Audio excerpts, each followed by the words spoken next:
আমাদের নেত্রী দেশনেত্রী বেগম খালেদা জিয়া আমাদের জন্য যে কষ্টটি করেছেন, যে ত্যাগ স্বীকার করেছেন, আপনার দুই হাত তুলে আল্লাহর কাছে এই দোয়াটি করবো, আল্লাহ যেন তাকে দ্রুত সুস্থ করে এই বর্তমান যে রাজনীতি প্রেক্ষাপটে উত্তোলন করার জন্য ওনাকে বিশেষ প্রয়োজন।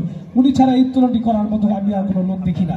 তাই শেষ মুহূর্তে এসে যেন উনি যেন ওনার মাধ্যমে যেন এই বাংলাদেশের রাষ্ট্রটাকে শক্তিশালী রাষ্ট্র পরিচালিত করতে পারেন এমন একজন নেতৃত্ব প্রয়োজন। সেই জন্য আমাদের যেন তারেক রহমানকে দেশে নিয়ে এসে সেই নেতৃত্ব তার হাতে দেওয়া দরকার।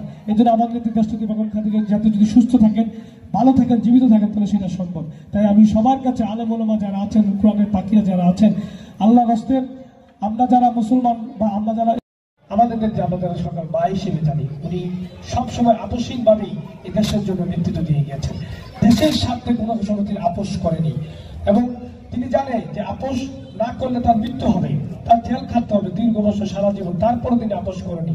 শারীরিক অবস্থা দুর্বল হওয়া সত্ত্বেও তিনি জেলটাকে বরণ করে নিয়েছেন আমাদের জন্য, আমাদেরকে ভালো রাখার জন্য। আমরা যারা বাংলাদেশের বাস করি, বাংলাদেশের জনগণ, বাংলাদেশের ভোটার এবং বাংলাদেশের মানুষ, আমাদের জন্য তিনি শুধুমাত্র জেলকে বেছে নিয়েছিলেন।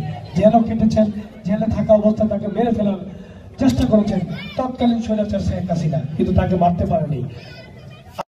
স্তরের মানুষ, সারা বাংলাদেশের মানুষ, পাশাপাশি পাকিস্তান, ভারত, ভুটান, চীন, জাপান, কানাডা, অস্ট্রেলিয়া, আমেরিকা, এমন কোন জায়গা নেই, লন্ডন, এমন কোন দেশ নাই যে আমার নেত্রী দেশনেত্রী বেগম খালেদার জন্য দেশের প্রধানমন্ত্রী থেকে শুরু করে যত ডাক্তার, বড় বড় ডাক্তার, ইঞ্জিনিয়ার আছেন, সকল স্তরের মানুষ, সকল শ্রেণীর মানুষ, বৌদ্ধ, খ্রিস্টান, মুসলমান, সব জায়গায় তার জন্য দোয়া করানো হচ্ছে। এবং সবাই একটি কথাই বলছেন যে এই একটি মাত্র নেত্রী যিনি কিনা দেশকে বিক্রি করে দেয়নি, যিনি কিনা দেশের স্বার্থে নিঃস্বার্থে দেশের জন্য জীবন দেওয়ার প্রস্তুত থেকে, যেমন করে তার দেশনেত্রী বেগম খালেদা জিয়া কিছুদিন পরেই কিন্তু তাকে গ্রেপ্তার করেছিলেন এবং গ্রেপ্তার করে আপনার 3 বছর অধিক তাকে জেলে বন্দী করে রাখা হয়েছিল।